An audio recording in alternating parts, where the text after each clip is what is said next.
प्यारे छात्र छात्राओं, आज विकास की समझ जो चैप्टर है उसके अंतर्गत महत्वपूर्ण बातों पर आज चर्चा करेंगे। महत्वपूर्ण जो बिंदु है उसको आज समझेंगे। तो चलिए चलते हैं। आज महत्वपूर्ण जो बातें यहाँ पर ब्लैक बोर्ड में लिखी हुई है उसको बिंदुवार समझेंगे कि क्या क्या व्यवस्थाएं विकास को प्रदर्शित करती है उसके बारे में। तो विकास की समझ पिछले चैप्टर में आपको समझा दिया गया। अब चलते हैं आगे। तो सार्वजनिक स्वास्थ्य केंद्र कैसा होना चाहिए? विकास की समझ तभी माना जाएगा जब गांव या शहरों में कई प्रकार की स्वास्थ्य सुविधाएं उपलब्ध होती है। तो उस स्वास्थ्य केंद्र में औषधालय है, चाहे छोटे किस्म के हो या बड़े किस्म के चिकित्सालय हो, वहाँ पर क्या क्या व्यवस्थाएं होना चाहिए जिसको आम जनता उसका लाभ ले सके।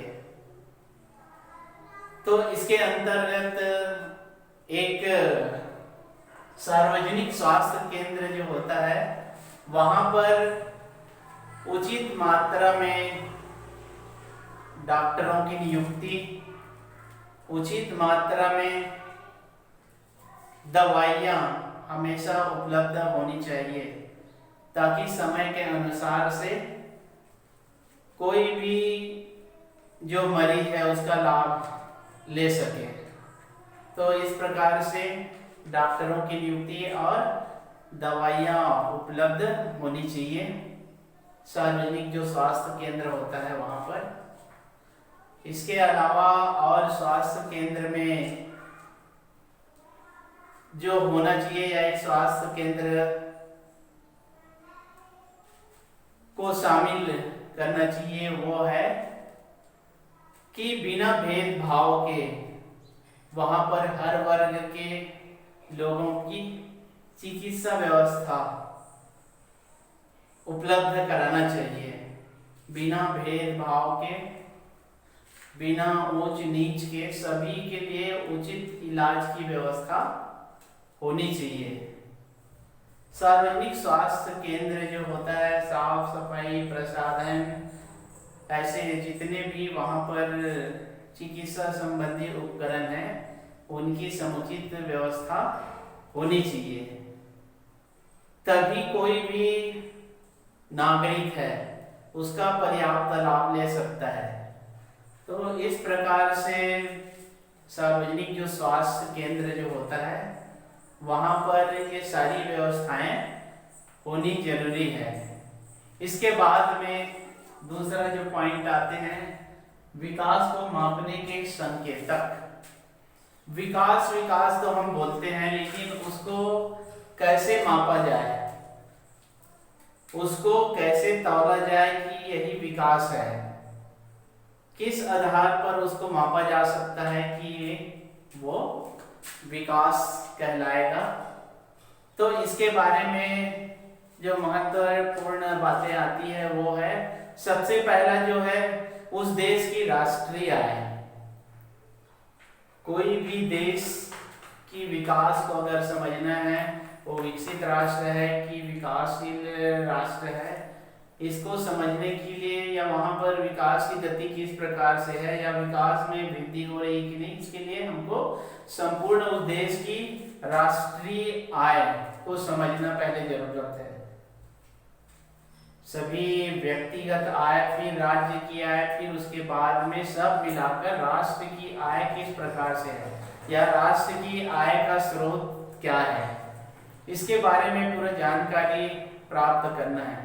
जिस देश की राष्ट्रीय आय अच्छी होती है वहां पर विकास की गति तेजी के साथ में बढ़ती है।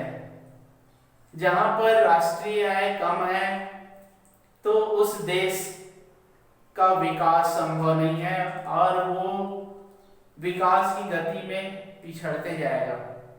तो इस प्रकार से विकास को मापने के लिए हमको राष्ट्रीय आय को देखना जरूरी होता है। दूसरा जो होता है वस्तुओं और क्रय क्षमता। क्रय क्षमता कितनी है, लोगों की खरीदने की क्षमता कितनी है, वस्तुओं को कितनी खरीदते हैं, कितने मात्रा में सेवा वहां पर उपलब्ध है, ये सारी बातों का वहां पर आकलन किया जाता है। वहां पर क्या लोगों के लिए पर्याप्त मात्रा में सेवा उपलब्ध है या पर्याप्त मात्रा में वस्तु है कि नहीं, या उनकी पूर्ति, उनकी सप्लाई सही है कि नहीं मांग के अनुसार से, या क्रय करने की क्षमता कितने लोगों में है, ये सारी बातों को जानना जरूरी होता है विकास को मापने के लिए। इसके बाद में अगला जो पॉइंट आता है विकास को मापने के लिए, वहां की जो औद्योगिक नीति या औद्योगिकरण कितनी तेज गति से कार्य कर रही है, इसके आधार पर वहां पर कितने लोगों को रोजगार प्राप्त होता है, इस आधार पर भी विकास को मापा जा सकता है। यानी कि उत्पादन जो होता है औद्योगिक क्षेत्रों में, कल कारखानों में, उसका जनता को क्या लाभ मिल रहा है, क्या वो ज्यादा कीमत पर वस्तु खरीद रहे हैं, उसको अच्छी गुणवत्ता की वस्तु मिल पा रही है कि नहीं मिल पा रही है, ये सारी बातों का भी अध्ययन किया जाता है इसमें विकास को मापने के लिए। तो जन लाभ जो होता है उसको भी मापा जाता है कि कितने लोगों को लाभ हो रहा है, कितने को हानि हो रही है, उस उत्पादन से कितने को फायदा हो रहा है, ये सारी बातों का विकास के अंतर्गत मापा जाता है।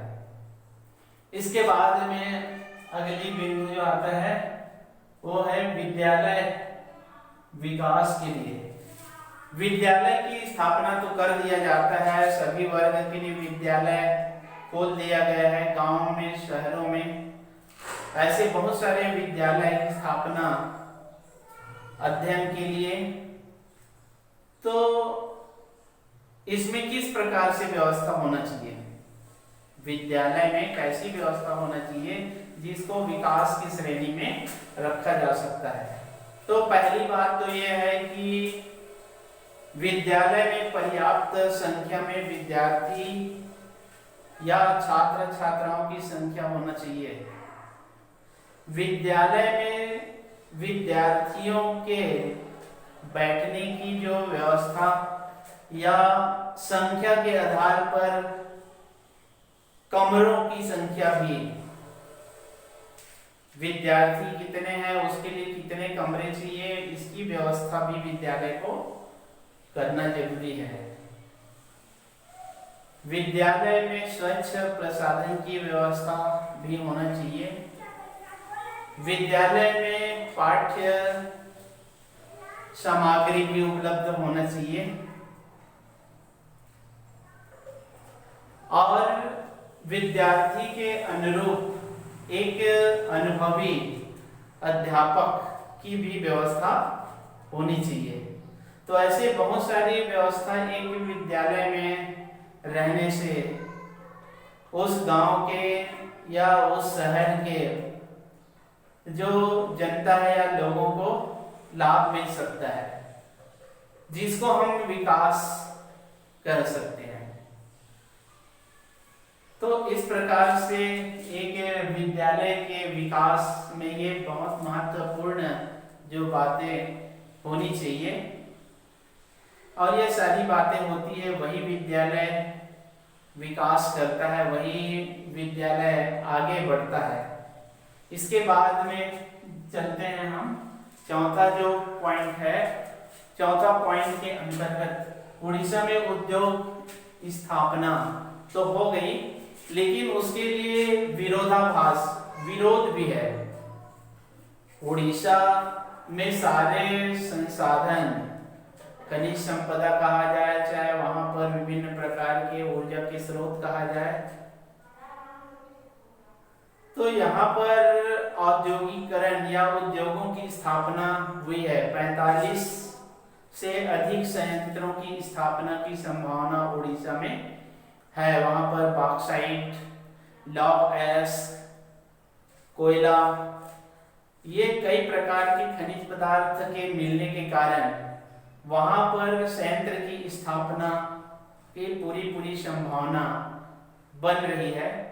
लेकिन फिर भी वहां पर कई प्रकार के विरोधाभास भी सामने आ रहा है। उद्योगों की, संयंत्रों की स्थापना के साथ साथ वहां पर विरोध भी लोगों का हो रहा है कि नहीं, यहाँ पर स्थापना नहीं होना चाहिए। तो उसका जो प्रमुख कारण देखते हैं कि विरोधाभास का जो प्रमुख कारण क्या है। यहाँ पर बिंदुवार चर्चा करते हैं। पहला जो पॉइंट है, उड़ीसा में औद्योगिक स्थापना के विरोधाभास का जो प्रमुख कारण है वो है भूमि से विस्थापित भूस्वामी जो होते हैं। उद्योगों की स्थापना या उद्योग के कारण उनकी भूमि को अधिग्रहित कर लिया जाता है। शासन के द्वारा उनकी भूमि को अधिग्रहण करके उनको मुआवजा दे दिया जाता है और मुआवजा दे देने के बाद में वो मुआवजा की राशि ज्यादा दिन तक नहीं रह पाती, खर्च हो जाता है और भूमि जो है लंबे समय तक के उस पर कृषि कार्य करके प्रति वर्ष उनको रोजगार मिलता है, उससे उत्पादन होते रहता है और जमीन ज्यों की त्यों रखी ही रहती है। तो उनको भूमि से अलग विस्थापित कर दिया जा रहा है और उसको ऐसे भूमि नहीं दिया जा रहा है जहां पर उनको सामाजिक, सांस्कृतिक या कई प्रकार के उनके रहन सहन की जो व्यवस्था है आसानी से हो सके। तो भूमि से उसको विस्थापित होना पड़ रहा है, दूर होना पड़ रहा है, अलग होना पड़ रहा है भूमि से। उद्योग की स्थापना से उड़ीसा में देखने को मिल रहा है। तो जो भूस्वामी है वो अपने भूमि से बेदखल होते जा रहे हैं। तो इस प्रकार से विरोधाभास उड़ीसा में देखने को मिल रहा है। दूसरा जो है कृषि कार्य की कमी। उद्योगों की स्थापना या संयंत्र की स्थापना के कारण आज तेजी से कृषि जो कार्य, पहले कृषि कार्य पूरा वर्ष भर किया जाता था, कई प्रकार के फसलें वहां पर ली जाती थी, उस फसल के द्वारा कुछ विक्रय किया जाता था, कुछ अपने पास में भंडारण करके रख लेते थे। लेकिन आज उद्योगों की स्थापना से कृषि कार्य की कमी होते जा रही है। उद्योग में कुछ महीने काम करते हैं, उसके बाद में बाकी समय उनको कार्य नहीं मिलता तो वो खाली रह जाते हैं। लेकिन कृषि भूमि में वो निरंतर कार्य करते थे। उद्योगों की स्थापना से आज कृषि भूमि कम होती जा रही है। कृषि भूमि पर उद्योग स्थापित हो रहा है जहां पर उड़ीसा के लोगों को काम नहीं मिल पा रहा है। ये विरोधाभास आज सामने आ रहा है। तीसरा जो आ जाता है रोजगार की कमी, नियमित रोजगार। कल कारखाने या संयंत्र तो स्थापित हो रहे हैं या औद्योगिकरण तेजी से बढ़ रही है, तो लगा कि उड़ीसा के लोगों को ज्यादा से ज्यादा या पूरा वर्ष भर रोजगार मिल जाएगा। लेकिन यहाँ पर परिवार के कुछ ही सदस्यों को रोजगार मिलता है, बाकी जो सदस्य रहते हैं वो बेरोजगार रहते हैं या उनको काम नहीं मिलता। तो इस प्रकार से उड़ीसा में देखने को मिलता है कि नियमित रूप से जैसे कृषि कार्य है, तो कृषि भूमि होने के कारण नियमित पूरा उनको कृषि कार्य करना पड़ता है, कृषि उपज लेना पड़ता है या कृषि कार्य में लगे रहते हैं पूरा वर्ष भर। कुछ न कुछ फसल वो लेते रहते हैं और कृषि कार्य पूरा परिवार लगे रहते हैं।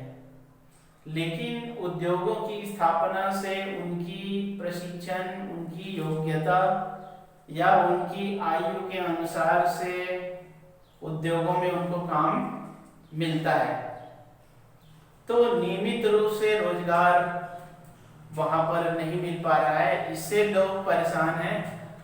यही कारण है कि उड़ीसा में उद्योग स्थापित हो रहे हैं, इनके प्रति विरोधाभास की भावना लोगों में जागृत हो रही है।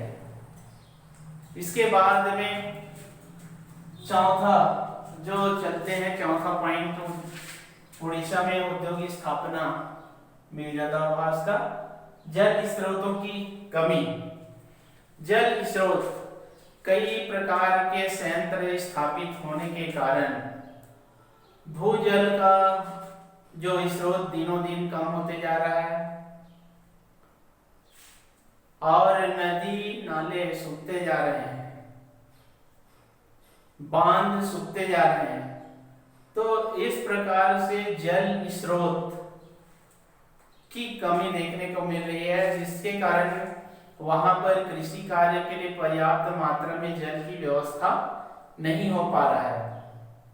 सबसे पहले तो जल की प्राप्ति उद्योगों के लिए या उद्योगों में भेजने के लिए जल की व्यवस्था किया जाता है, चाहे बांध का निर्माण हो या नदियों के जल। तो जल स्रोतों की कमी, इनके साथ साथ उद्योगों से निकलने वाले जो अपशिष्ट पदार्थ है या मैले पदार्थ जो है वो नदियों में या नालों में प्रवाहित कर दिया जाता है, जिसके कारण आसपास के जो भूमि है वो भी अनुपजाऊ होते जा रहे हैं, उनकी उर्वरा शक्ति नष्ट होते जा रही है। तो ऐसा उड़ीसा में उद्योग, एक तरफ तो उद्योग से फायदा हो रहा है, एक तरफ उद्योग से विरोधाभास उत्पन्न हो रहा है कि नहीं, उद्योग की स्थापना नहीं होना चाहिए। तो ऐसा एक विकास की समझ के अंतर्गत मुख्य जो बिंदु पर आज चर्चा किए, अगले और महत्वपूर्ण बिंदुओं पर चर्चा अगले पीरियड में करेंगे। धन्यवाद।